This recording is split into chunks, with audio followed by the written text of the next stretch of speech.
Bismillahirrahmanirrahim. Assalamualaikum warahmatullahi wabarakatuh. Jumpa lagi bersama saya di channel Al-Quran dan Hadis. Kali ini saya tidak mereaction kajian Kiai Haji Buya Sakur Yasin dulu.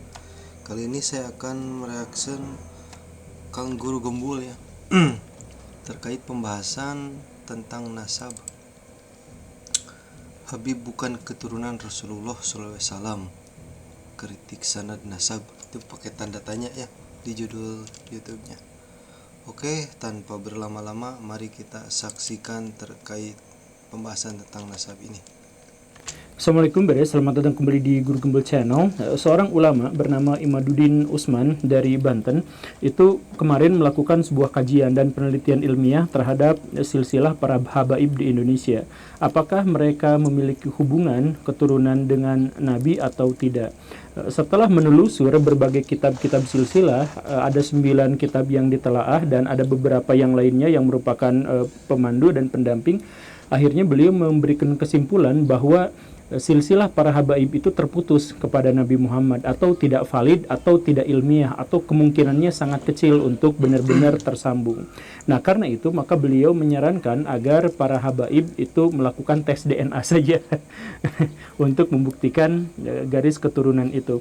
Nah, ini kemudian ditanggapi dengan agak berang oleh Pak Habib Bahar bin Smith. Beliau mengatakan, saya boleh aja untuk menerima tantangan tes DNA, tapi ada 2 syarat. Salah satu syaratnya itu adalah bongkar makam Nabi Muhammad, ambil sampel darahnya, kemudian tes DNA bareng sama saya, nyambung atau enggak gitu ya.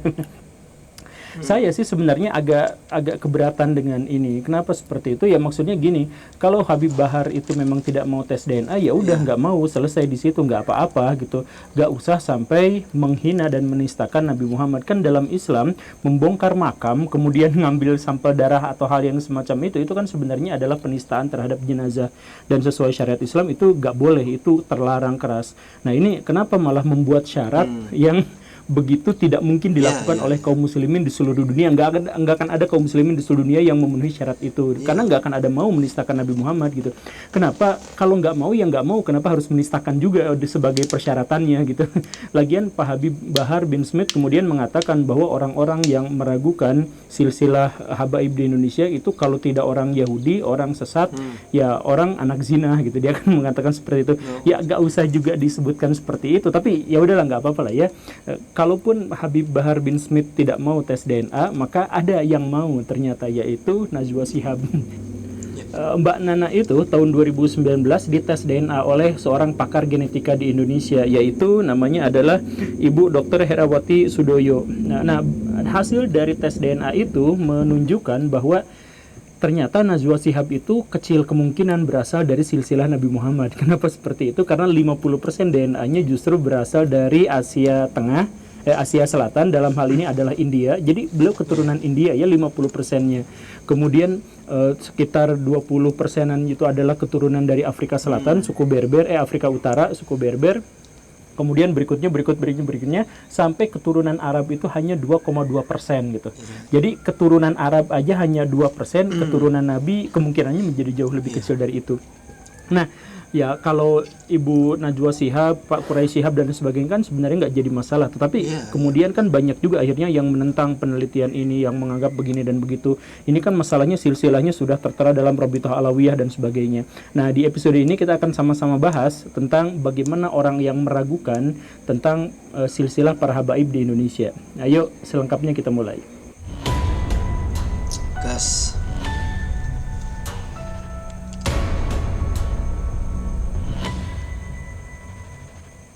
Sebuah disclaimer yang penting adalah bahwa siapapun orang-orang yang mempertanyakan silsilah habaib di Indonesia itu bukan orang-orang yang membenci habaib, bukan orang-orang yang membenci Nabi dan keluarganya dan keturunannya, bukan. Tapi mereka justru adalah orang yang sangat menyayangi, sangat menghormati, dan sangat mencintai para habaib itu. Kenapa seperti itu? Ya sama seperti kebanyakan atau seluruh kaum muslimin. Kaum muslimin di seluruh dunia itu sangat-sangat mencintai hadis Nabi. Dan karena itu maka mereka harus melakukan verifikasi yang sejelas-jelasnya terhadap hadis Nabi itu, karena mereka tidak mau menyampaikan sesuatu yang diklaim sebagai sabda Nabi ternyata bukan, kan seperti itu. Karena itu rantai sanad itu menjadi benar-benar penting, menjadi benar-benar mutlak. Bahkan para kritikus hadis itu menyepakati satu aturan bahwa kalau ada berita benar tetapi sanadnya meragukan, maka lebih baik ditinggalkan saja. Karena tahu dari mana kita sanad itu benar atau tahu dari mana berita ini benar atau salah, itu dari sanadnya. Seperti itu. Bukan sanad keilmuan ulama bersanad, bukan. Tapi sanad rantai perawinya gitu, yang hadis yang semacam itu. Nah, karena itu maka orang-orang yang mempertanyakan silsilah habaib itu bukan berarti membenci, tapi mereka benar-benar ingin mensucikan agar ketika mereka misalkan harus sun tangan Solomon gitu ya, sun kaki gitu, kemudian berjalan di depannya sambil dengan lutut saja dan sebagainya, itu mereka hadapkan hanya kepada keturunan Nabi. Jangan sampai mereka sudah sun tangan apa segala rupa, ternyata yang mereka sun tangannya itu adalah keturunan Genghis Khan gitu, atau keturunan Qin Shi Huangdi gitu, atau keturunan Julius Caesar, kan nggak seperti itu. Nah, karena itu maka silsilah itu harus dibuat sebersih-bersihnya. Begitulah kurang lebihnya. Nah, bagaimana silsilah itu bisa kita ketahui benar salahnya? Ya tentu saja sudah dituliskan dalam Rabithah Alawiyah yang para habaib itu datang ke Nusantara sekitar tahun 1880-an sampai 1940-an, dan mereka semua sudah memiliki yang tadi itu silsilah keluarga sampai ujung-ujungnya adalah Nabi Muhammad begitu. Dan kemudian oleh Rabithah Alawiyah itu tahun 1900 awalan itu kemudian disusun ulang semuanya, disatu-satukan gitu, dan sampai sekarang mereka juga masih melakukan penelusuran dan penyusuran itu. Sampai sekarang ada yang terbukti habaib yang palsu, ada terbukti yang habaib yang salah begitu. Ya kurang lebih seperti itulah ya. Nah, tetapi di antara sekian banyak orang itu pada akhirnya ada yang mencoba untuk meneliti Rabithah Alawiyah itu. Jangan-jangan di situ tuh ada yang salah. Misalkan kita simak silsilah-silsilah dari habib yang sangat terkenal di Indonesia. Misalkan Habib Bahar bin Smith itu adalah keturunan Nabi ke-37, walaupun beliau juga sempat mengaku bahwa keturunan ke-29. Tapi ternyata dalam Rabithah Alawiyah itu diakui sebagai Habib ke-37. Kemudian Habib Ja'far itu keturunan ke-38, Habib Rizik Syihab itu keturunan ke-39, kemudian Habib Lutfi itu keturunan ke-38 dan lain sebagainya. Ya kebanyakan ada dalam rentang 36, 37, 38, 39 gitu ya.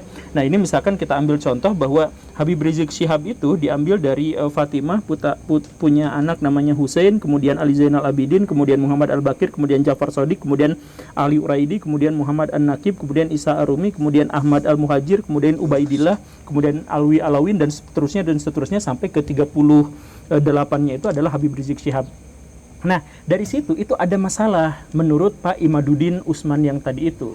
Apa masalahnya? Sejak silsilah ke-10 yaitu Ubaidillah sampai ke bawah-bawahnya itu tidak pernah tercatat dalam kitab-kitab silsilah di zaman dulu, gak pernah ada.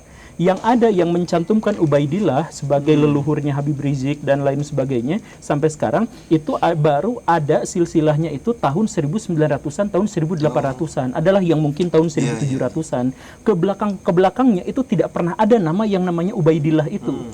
Jadi bahkan di abad ke-5 Hijriah atau sekitar tahun 1100 Masehi itu ada seorang ulama namanya adalah Fakhrur Razi yang kemudian menulis silsilah kenabian, silsilah keturunan Nabi, dan menyebut bahwa Ahmad bin Isa itu tidak pernah punya anak yang namanya Ubaidillah. Punya anaknya itu adalah Muhammad, kemudian Ali, kemudian Husain. 3 itu saja, dan tidak ada lagi yang namanya Ubaidillah. Dan karena itu maka Ubaidillah ini adalah anak dari siapa? Ini tidak pernah tertera dalam risalah, dalam kitab-kitab silsilah manapun dalam sejarah. Dan baru nongol itu tahun 1700-an, tahun 1800-an. Dan kemudian diklaim sama habaib-habaib zaman sekarang. Artinya ini sanadnya terputus. Jadi kalau misalkan kita ngambil verifikasi hadis yang standar seperti yang digunakan oleh Bukhari, Muslim, Imam Abu Dawud dan sebagainya, maka ini sanad ini telah terputus dari zaman Ar-Razi, Fakhrur Razi itu sampai tahun 1800-an. Berarti sekitar 700-800 tahunan kosong, hilang, tidak ada, tiba-tiba muncul ada nama itu masuk ke dalam silsilah kenabian gitu. Nah, maka di sini masalahnya double, kecacatannya itu adalah ganda. Kenapa? Yang pertama itu adalah bahwa Ubaidillah, nama Ubaidillah itu tidak pernah tercatat dalam kitab silsilah manapun sebelum tahun 1700-an, sebelum tahun 1800-an, itu yang pertama, tidak tercatat, sanadnya putus. Yang kedua, justru malah kitab abad ke-5 Hijriah atau tahun 1000-an Masehi, 1100-an Masehi justru menyangkal ada namanya Ubaidillah, karena Ahmad bin Isa itu punya anak yaitu Ali, Muhammad, dan Hussein. Tidak ada yang namanya Ubaidillah. Nah, karena itu maka silsilah Habib Rizik dan sebagainya sampai ke atas, sampai ke Ubaidillah ini terhenti di situ. Jadi kemungkinannya memang kemungkinannya itu bahwa di situ tidak ada yang namanya Ubaidillah, dan karena itu tidak ada keturunan Habib-Habib yang sekarang itu adalah keturunan dari Ahmad bin Isa sebagai keturunan dari Nabi. Itu yang dipermasalahkan oleh Pak Imaduddin Usman. Lantas kalau kita sekarang menerima pernyataan dari Imaduddin ini, kesimpulannya, maka kita tidak mungkin menerima habaib-habaib yang ada di Indonesia, karena mereka semua itu tidak memiliki garis keturunan yang sah yang diterima dalam garis sanad. Begitu. Itu masalah yang pertama. Kemudian masalah yang lainnya juga adalah kalau misalkan baraya telisik dari silsilah itu, memang silsilahnya sedikit punya masalah dalam hal kalkulasi, yaitu coba kita lihat yang tadi ya, Habib Bahar, Habib Rizik, Habib Lutfi, Habib Muhammad, Habib dan lain sebagainya, Habib Ja'far juga dan sebagainya, itu adalah generasi ke-36 sampai 39 generasi sekarang itu. Nah, padahal jarak dari Nabi Muhammad ke sekarang itu, kalau misalkan kita masukkan ke Hijriah, itu sekitar 1.500 tahun bedanya itu. Jadi Nabi dilahirkan 50 tahun sebelum Hijriah kan. Sekarang tahun 1444 Hijriah ketika video ini dibuat. Maka berarti dari Nabi lahir sampai sekarang itu berarti sekitar 1495 tahun. Ya kita bulatkan beda 5 tahun, ya kita bulatkan jadi 500 tahun Hijriah. 1500 tahun Hijriah. Sedangkan kalau dikonversi ke Masehi maka menjadi 1453-an. Begitu. Nah, 1500 tahun itu di seluruh dunia, generasi yang berpindah, generasi yang berubah, generasi yang ada itu adalah sekitar 50 sampai 75 generasi. Bagaimana ceritanya kalau rata-rata di seluruh dunia itu sekitar 50 sampai 75 generasi, sedangkan para habaib itu hanya sampai ke 37, 38, 39 generasi. Kalau seperti ini, maka ya tetap masuk akal sih, tapi susah untuk menerimanya, karena artinya rata-rata habaib itu baru punya keturunan di usia 41 tahun. Kan ini ya masa kalau misalkan ada orang yang punya anak di usia 41 tahun, itu sesuatu yang wajar. Tapi kalau dirata-ratakan sepanjang 1500 tahun, rata-rata orang punya anak sekitar 41 tahun, itu sebenarnya agak kurang sreg gitu. Secara probabilitasnya itu nggak nyambung gitu, nggak sah gitu, nggak cocok gitu. Gitu kan? Apalagi ditambah dengan kesulitan yang lain, bahwa di zaman dulu sebelum tahun 1800-an itu kebanyakan orang menikah di usia yang sangat belia, antara 11 tahun, 12 tahun, 13 tahun, 14 tahun. Begitu. Itu umumnya segitu. Nah, kalau misalkan pernikahan itu terjadi di umur 11, 12, 13, 14, dalam kurun waktu 1500 tahun rata-ratanya mereka menikah punya anak di usia 40 tahun atau punya generasi berikutnya di usia 40 tahun, maka saya pikir ini adalah sesuatu yang agak melenceng gitu, nggak sesuai kalkulasi begitu. Nah, jadi ayo kita lihat misalkan apa masalahnya itu. Nabi punya pelanjut yang namanya Fatimah itu ketika beliau berusia 34 tahun. Kemudian Fatimah berlanjut ke Hasan itu 19 tahun usianya. Hussein ke pelanjut berikutnya yaitu Ali Zainal Abidin itu 33 tahun. Kemudian Ali Zainal Abidin ke Muhammad Al-Baqir itu 17 tahun. Kemudian Al-Baqir ke Ja'far Shadiq itu 26 tahun.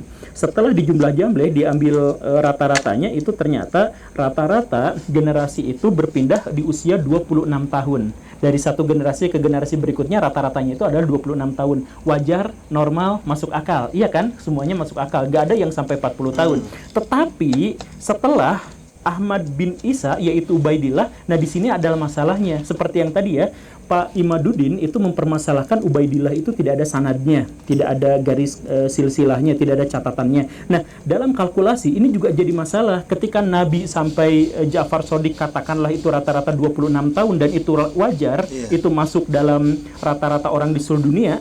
Pada masa berikutnya dari Ubaidillah itu menjadi sangat berbeda. Misalkan Ahmad bin Isa ke Ubaidillah itu 40 tahun rentang perbedaannya. Kemudian Ubaidillah ke Ali anaknya itu 30 tahun, Ali ke Alwi 20 tahun, Alwi ke Muhammad 40 tahun, Muhammad ke Alwi generasi berikutnya itu 60 tahun. Kemudian Alwi ke Ali 20 tahun, generasi-generasi berikutnya Alwi ke Muhammad 30 tahun, Muhammad ke Ali 30 tahun, Ali ke Muhammad 34 tahun, Muhammad ke Alwi 26 tahun, Alwi ke Said Ali itu 50 tahun, Said Ali ke Muhammad generasi selanjutnya itu 55 tahun. Artinya ada di antara mereka itu yang baru punya anak setelah 60 tahun, setelah 55 tahun, setelah 50 tahun dan sebagainya. Dan ini rata-rata ke bawahnya gitu. Jadi rata-ratanya tetap selalu di atas 30 tahun. Nah, ini sebenarnya menjadi sesuatu yang agak bermasalah, menjadi sesuatu yang aneh. Ditambah lagi kalau misalkan Baraya melihat, mengecek silsilah itu, di situ selalu ada juga yang aneh, yaitu angka tahun dari kelahiran orang-orang yang tanpa sanad tadi itu, ya menurut Pak Imaduddin tanpa sanad itu selalu berangka tahun genap sempurna. Misalkan Ubaidillah lahir tahun 320 Hijriah, Ali Al-Mubtakir itu 350 Hijriah, Muhammad Al-Maula itu 390 Hijriah, Alwi Syahib itu 450 Hijriah, Ali Khoir Qasam itu sekitar 470 Hijriah, dan Muhammad Sohib itu 600 Hijriah, dan seterusnya dan seterusnya. Angkanya itu pas. Jadi tahun 600, tahun 700, tahun 650 gitu. Semuanya tuh gak ada yang koma-koma sekiannya gitu. Begitupun dengan jarak antara dari ayah ke anaknya itu juga pasti genap pas gitu, puluhan gitu, nggak ada satuannya gitu. Nah ini kan sebenarnya agak rancu, agak aneh gitu. Jadi bagaimana ceritanya kalkulasi itu selalu rata-ratanya adalah sekitar 41 tahun, kemudian rentang dari satu generasi ke generasi yang lain itu sekitar 2 atau 3 kali lipat daripada generasi yang pada umumnya, dan kemudian angkanya juga dipas-pasin semuanya seperti itu gitu. Ini saya pikir sih nampaknya juga rancu. Nah, jadi dalam hal ini maka kita menemukan ada 3 aspek yang benar-benar meragukan silsilah para habaib di Indonesia. Yang pertama itu adalah tes DNA yang menunjukkan bahwa misalkan yang Marga Shihab saja sampai sekarang itu ternyata 50%-nya itu adalah DNA India. Itu yang pertama, tes DNA. Kemudian yang kedua itu adalah dari rantai sanad yang biasa digunakan oleh kaum muslimin di seluruh dunia, itu ternyata sanadnya terputus. Baru muncul tahun 1800-an, bahkan sudah dibantah sanadnya, bukan hanya terputus tapi terbantah sanadnya dari kitabnya Fakhrur Razi dan kitab-kitab yang lainnya. Kemudian yang ketiga, secara kalkulasi hitung-hitungan generasi, ternyata generasi para habaib itu jauh lebih tua dan jauh lebih panjang daripada generasi-generasi manusia di seluruh dunia. Nah, rata-rata manusia di seluruh dunia. Ini kan aneh. Nah, tapi ya apapun itu, karena pesawatnya juga sudah lewat, mari kita diskusikan. Ini bukan final pernyataan saya ya. Ini bukan final, ini mari kita sama-sama menelusur, mari kita sama-sama menelaah. Karena bagaimanapun kan kita harus menghormati para keturunan Nabi. Dan karena itu maka kita harus menghormati orang yang benar gitu.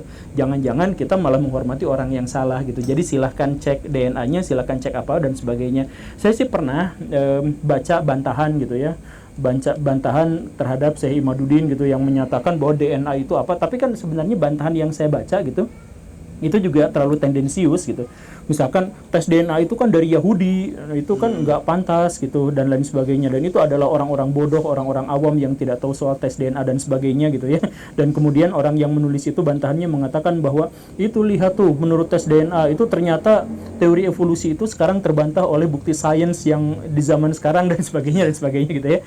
Itu saya pikir sih tidak layak. Saya aslinya mau mencari bantahan-bantahan dari Pak Imaduddin ini, tapi malah mendapatkannya ya pernyataan-pernyataan yang seperti itu. Jadi diskusi tetap dibuka, mari kita sama-sama membahas apakah atau berserta buktinya tentu saja ya, apakah silsilah dari habaib-habaib yang ada di Indonesia itu sah dan meyakinkan atau tidak. Terima kasih karena sudah menyimak. Saya Guru Gembul. Assalamualaikum warahmatullahi wabarakatuh. Oke teman-teman, itu jadi statement-statement yang dari Kiai Imaduddin dan sangat luar biasa tesisnya ya. Dan kalau menurut saya pribadi gitu kan, terlepas dari itu benar atau tidak gitu, Guru Gembul sekalipun kan masih tetap membuka ruang untuk diskusi, mencari lagi mana yang lebih tepat gitu kan. Tapi yang paling penting, mau keturunan Nabi atau tidak, yang dilihat adalah akhlak dan perilakunya. Soalnya ketika kita hanya mengaku sebatas kita umat Nabi, kita turunan Nabi dan sebagainya, ketika perilaku kita tidak sesuai dengan yang Nabi ajarkan, maka itu tidak menjadi sebuah jaminan untuk keselamatan bagi kita. Terima kasih karena sudah menonton. Assalamualaikum warahmatullahi wabarakatuh.